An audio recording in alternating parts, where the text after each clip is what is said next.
Chapter 19. I clap my hands over my mouth, but the sound has already escaped. The sky goes black, and I hear a chorus of frogs begin to sing.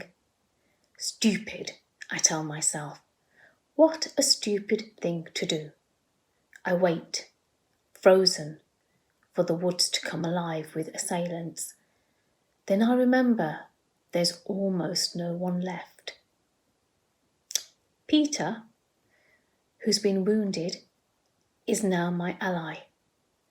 Whatever doubts I had about him dissipate, because if either of us took the other's life now, we'd be pariahs when we return to District 12. In fact, I know if I was watching, I'd loathe any tribute who didn't immediately ally with their district partner. Besides, it just makes sense to protect each other. And, in my case, being one of the star-crossed lovers from District 12, it's an absolute requirement if I want any more help from sympathetic sponsors. The star-crossed lovers, Peter must have been playing that angle all along. Why else would the game makers have made this unprecedented change in the rules? For two tributes to have a shot at winning, our romance must be so popular with the audience that condemning it would jeopardise the success of the games. No thanks to me. All I've done is managed not to kill Peter, but whatever he's done in the arena, he must have the audience convinced it was to keep me alive. Shaking his head to keep me from running to the cornucopia, fighting Cato to let me escape. Even hooking up with the couriers must have been a move to protect me. Peter, it turns out, has never been a danger to me. The thought makes me smile. I drop my hands and hold my face up to the moonlight so the cameras can be sure to catch it. So, who is there left to be afraid of? Foxface? The boy tribute from her district is dead. She's operating alone at night, and her strategy has been to evade, not attack. I don't really think that, even if she heard my voice, she'd do anything but hope someone else would kill me. Then there's Thresh. All right, he's a distinct threat, but I haven't seen him, not once, since the games began. I think about how Foxface grew alarmed when she heard a sound at the sight of the explosion. But she didn't turn to the woods. She turned to whatever lies across from it. To that area of the arena that drops off into I don't know what. I feel almost certain that the person she ran from was Thresh, and that is his domain. He'd never have heard from me from there, and then even if he did, I'm up too high for someone his size to reach. So that leaves Cato and the girl from District 2, who are now surely celebrating the new rule. They're the only ones left who benefit from it besides Peter and myself. Do I run from them now, on the chance they heard me call Peter's name? No, I think. Let them come. Let them come with their night vision glasses and their heavy branch-breaking bodies. Right, into the range of my arrows. But I know they won't. If they didn't come in daylight to my fire, they won't risk what could be another trap at night. When they come, it will be on their own terms, not because I've let them know my whereabouts. Stay put and get some sleep. Katniss, I instruct myself, although I wish I could start tracking Peter now. Tomorrow you'll find him. I do sleep, but in the morning I'm extra cautious, thinking that while the couriers might hesitate to attack me in a tree, they're completely capable of setting an ambush for me. I make sure to fully prepare myself for the day, eating a big breakfast securing my pack, readying my weapons before I descend, but all seems peaceful and undisturbed on the ground. Today, I'll have to be scrupulously careful. The Creers know I'm trying to locate Peter. They may well want to wait until I do before they move in. If he's as badly wounded as Cato thinks, I'd be in the position of having to defend us both without any assistance. But if he's that incapacitated, how has he managed to stay alive? And how on earth will I find him? I tried to think of anything Peter ever said that might give me an indication as to where he's hiding out, but nothing rings a bell. So I go back to the last moment I saw him sparkling in the sunlight, yelling at me to run. Then Cato appeared, his sword drawn. And after I was gone, he wounded Peter. But how did Peter get away? Maybe he'd held out better against the tracker-jacker poison than Cato. Maybe that was the variable that allowed him to escape. But he'd been stung too. So far, how could he have gotten? Stabbed and filled with venom? And how has he stayed alive all these days since? If the wound and the stingers haven't killed him, surely thirst would have taken him by now. And that's when I get my first clue to his whereabouts. He couldn't have survived without water. I know that from my first few days here, he must have hidden somewhere near a source. There's the lake, but I find that an unlikely option since it's so close to the Courier's base camp. A few spring-fed pools, but you'd really be a sitting duck at one of those, and the stream. The one that leads from the camp rue and are made all the way down near the lake and beyond. If he stuck to the stream, he could change his location and always be near water. He could walk in the current and erase any tracks. He might even be able to get a fish or two. Well, it's a place to start anyway. To confuse my enemies' minds, I started a fire with plenty of green wood. Even if they think it's a ruse, I hope they'll decide I'm hidden somewhere near it, while in reality I'll be tracking Peter. The sun burns off the morning haze almost immediately, and I can tell the day will be hotter than usual. The water's cool and pleasant on my bare feet as I head downstream. I'm tempted to call out Peter's name as I go, but decide against it. I will have to find him with my eyes and one good ear, or he will have to find me. But he'll know I'll be looking, right? He won't have so low of an opinion of me as to think I'd ignore the new rule and keep it to myself. Would he? He's very hard to predict, which might be interesting under different circumstances, but at the moment only provides an extra obstacle. It doesn't take long to reach a spot where I peeled off to go to the Courier's camp. There's been no sign of Peter, but this doesn't surprise me. I've been up and down this stretch 3 times since the tracker-jacker incident. If he were nearby, surely I'd have had some suspicion of it. The stream begins to curve to the left and into a part of the woods that's new to me. Muddy banks covered in tangled water plants lead to large rocks that increase in size until I begin to feel somewhat trapped. It would be no small matter to escape the stream now, fighting off Cato or Thresh as I climbed over this rocky terrain. In fact, I've just about decided I'm on the wrong track entirely, and that a wounded boy would be unable to navigate getting to and from this water source when I see the bloody streak going down the curve of a boulder. It's long dried now. but the smeary lines running side to side suggest someone who perhaps was not fully in control of his mental faculties tried to wipe it away. Hugging the rocks, I move slowly in the direction of the blood, searching for him. I find a few more bloodstains, one with a few threads of fabric glued to it, but no sign of life. I break down and say his name in a hushed voice. Peter. Peter.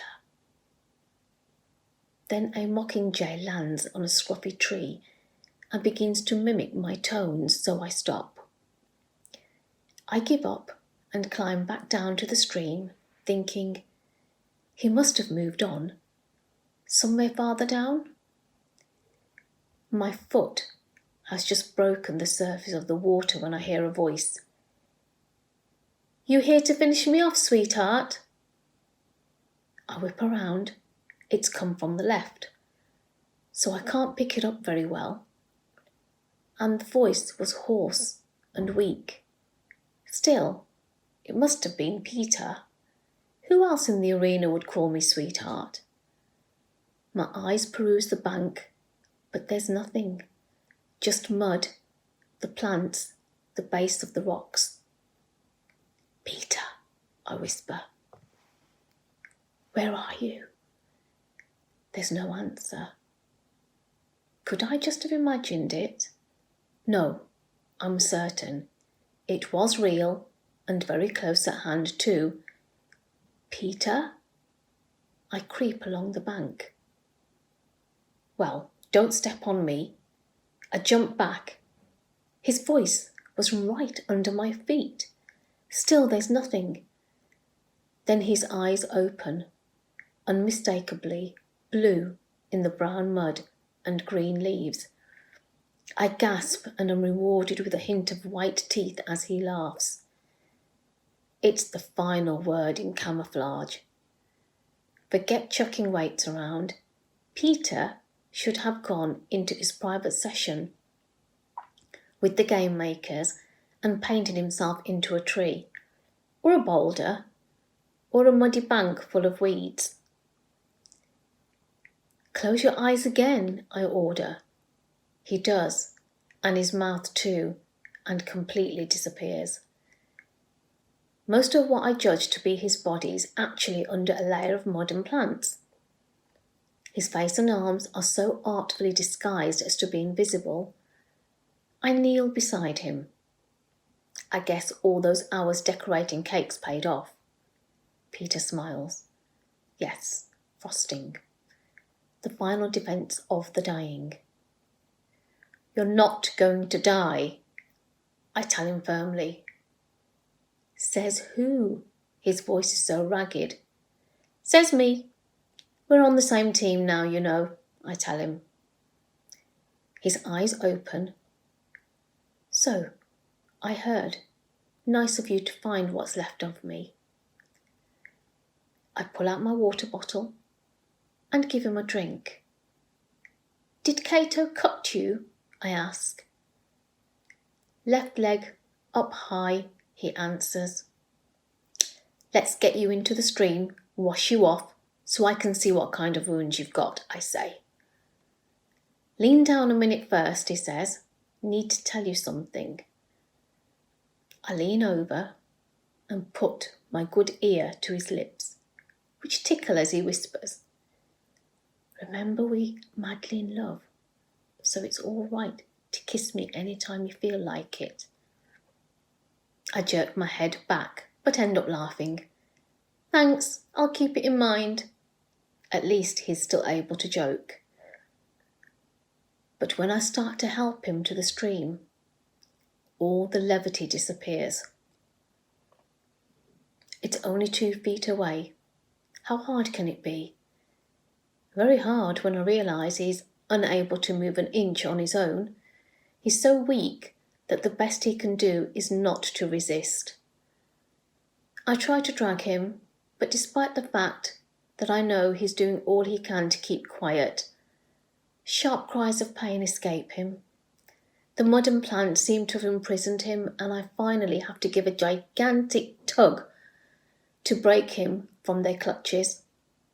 He's still 2 feet from the water, lying there, teeth gritted, tears cutting trails in the dirt on his face. Look, Peter, I'm going to roll you into the stream. It's very shallow here, okay, I say. Excellent, he says. I crouch down beside him. No matter what happens, I tell myself, don't stop until he's in the water. On 3, I say, 1, 2, 3. I can only manage 1 full roll before I have to stop because of the horrible sound he's making. Now he's on the edge of the stream. Maybe this is better anyway. Okay, change of plans. I'm not going to put you all the way in, I tell him. Besides, if I get him in, who knows if I'd ever be able to get him out. No more rolling? He asks. That's all done. Let's get you cleaned up.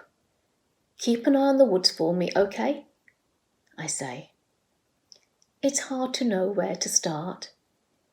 He's so caked with mud and matted leaves, I can't even see his clothes.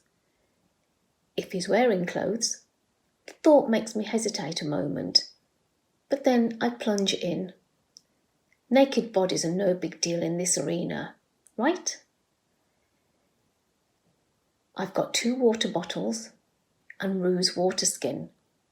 I prop them against the rocks in the stream so that 2 are always filling while I pour the 3rd over Peter's body.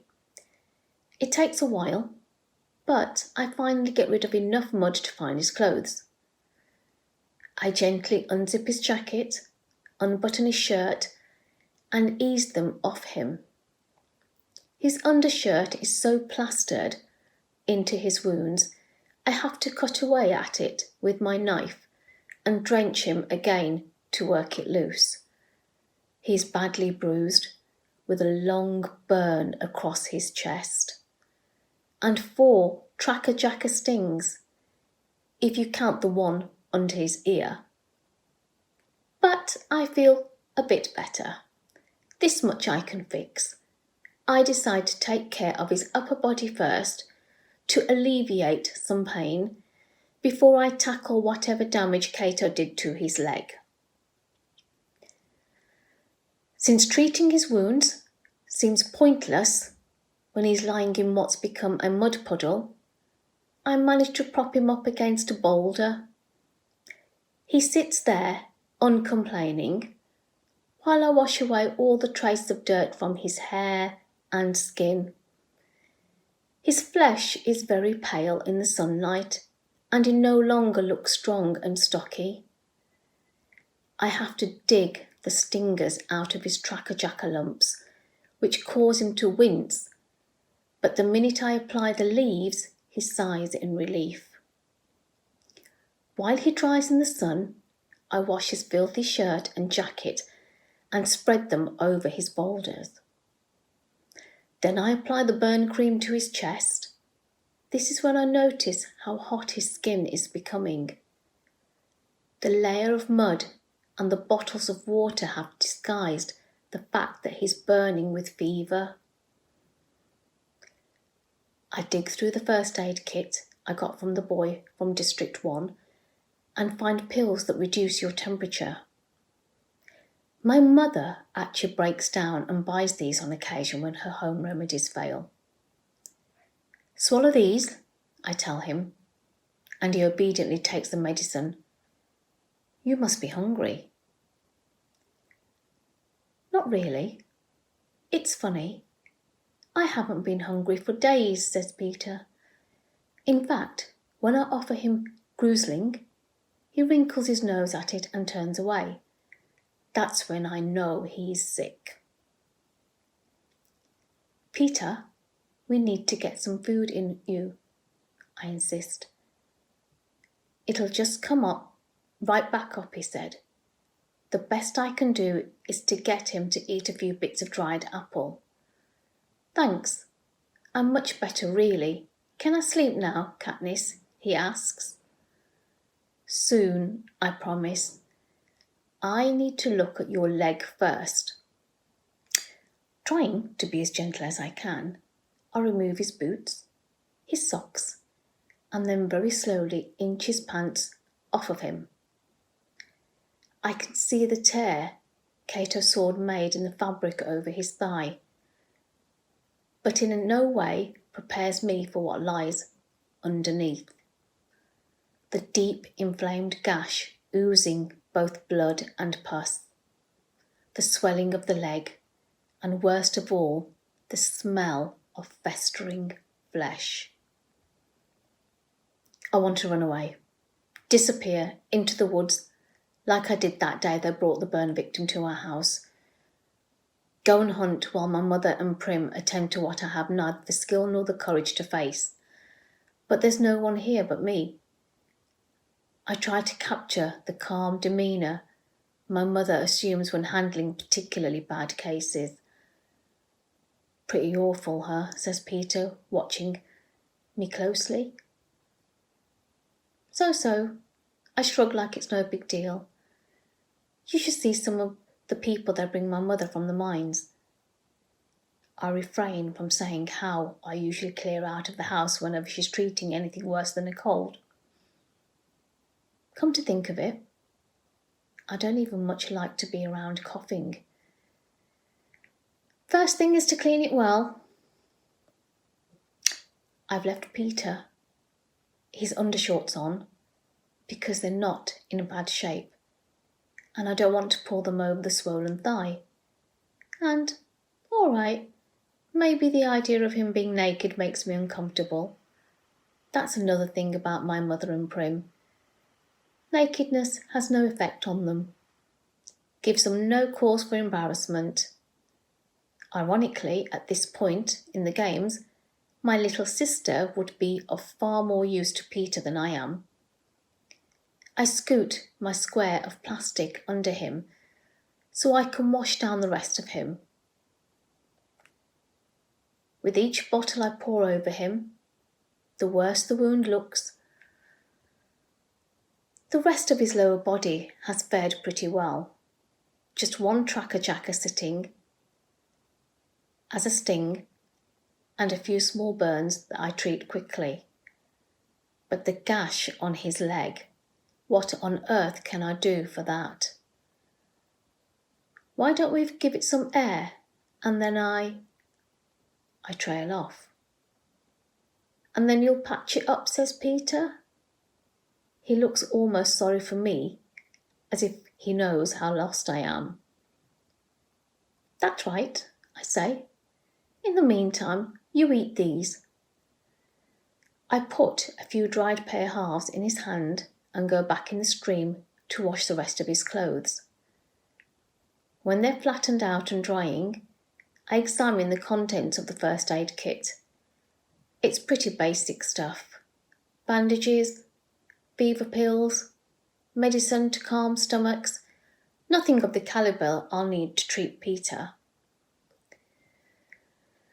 We're going to have an experiment with some, I admit. I know the tracker-jacker leaves draw out infection, so I start with those.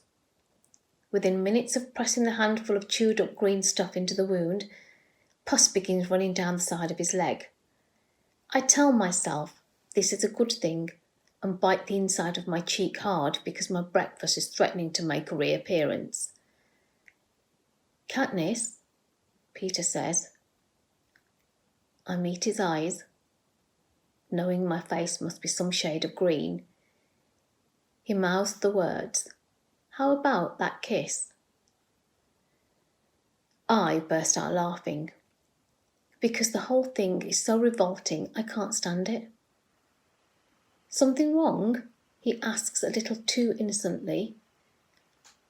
I'm no good at this. I'm not my mother. I've no idea what I'm doing and I hate pus, I say. Ew. I allow myself to get a groan out as I rinse away the first round of leaves and apply the second. Ew. How do you hunt? He asks. Trust me, killing things is much easier than this, I say. Although for all I know, I am killing you. Can you speed it up a little? He asks. No, shut up and eat your pears, I say. After 3 applications and what seems like a bucket of pus, the wound looks better. Now that the swelling has gone down, I can see how deep Cato's sword cut, right to the bone. What next, Dr. Everdeen? He asks. Maybe I'll put some of the burn ointment on it. I think it helps with infection anyway, and wrap it up.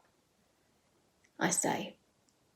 I do, and the whole thing seems a lot more manageable. Covered in clean white cotton, although against the sterile bandage, the hem of his undershorts looks filthy and teeming with contagion. I pull out Rue's backpack. Here, cover yourself with this and I'll wash your shorts. Oh, I don't care if you see me, says Peter. You're just like the rest of my family, I say. I care, all right.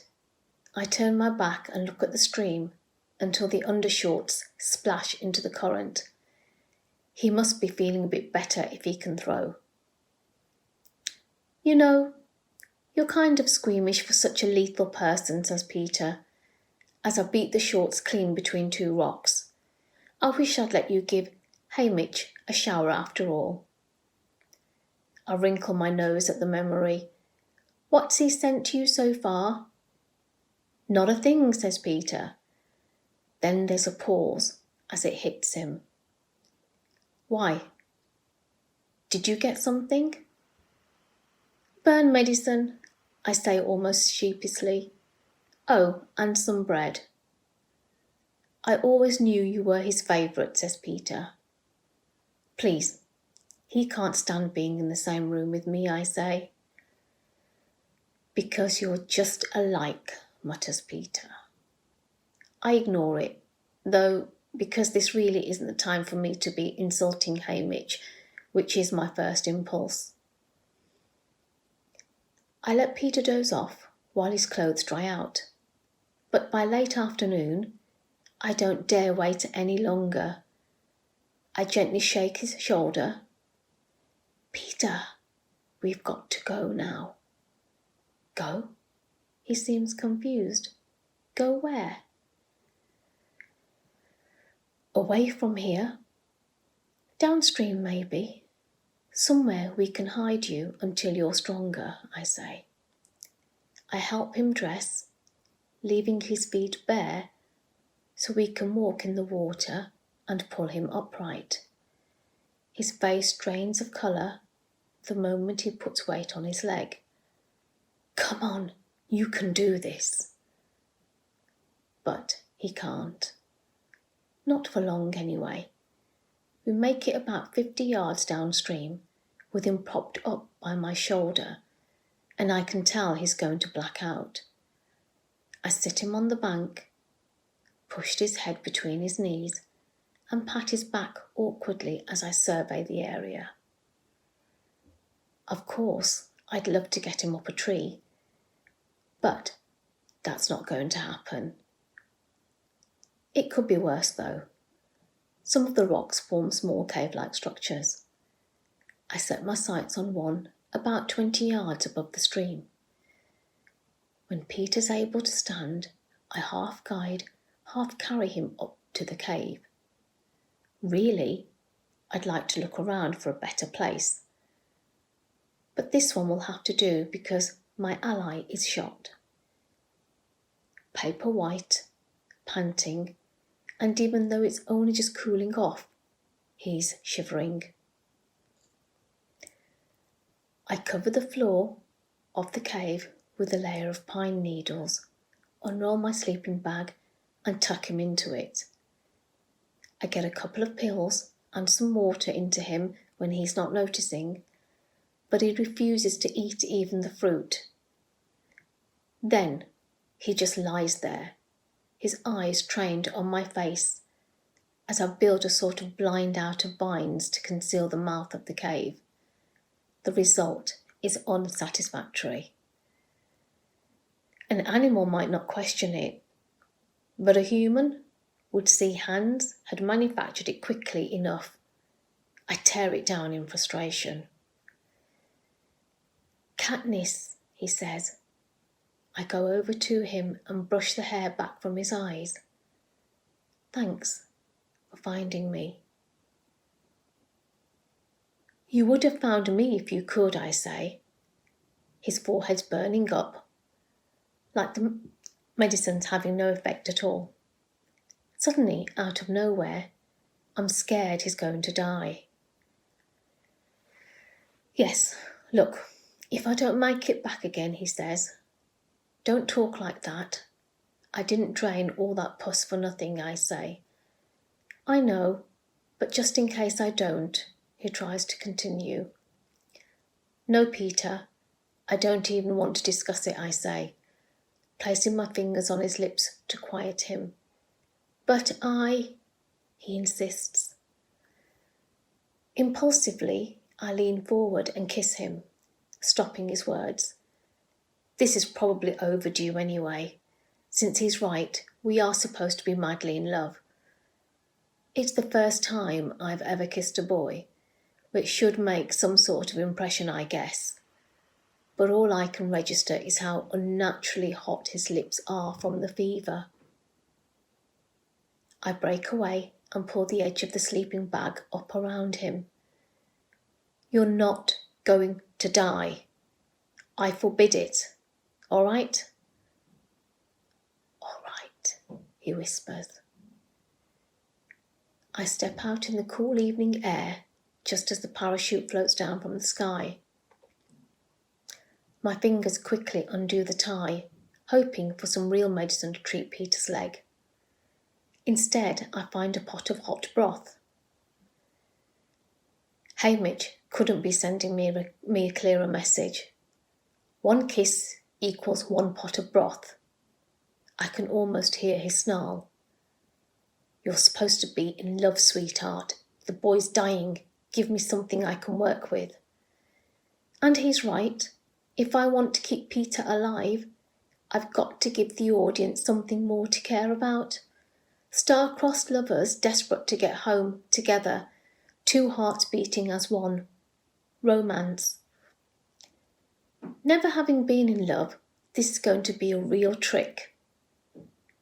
I think of my parents, the way my father never failed to bring her gifts from the woods, the way my mother's face would light up at the sound of his boots at the door, the way she almost stopped living when he died. Peter, I say, trying for the special tone that my mother used only with my father. He's dozed off again, but I kiss him awake, which seems to startle him. Then he smiles as if he'd been happy to lie there gazing at me forever. He's great at this stuff. I hold up the pot. Peter, look what Hamish has sent you.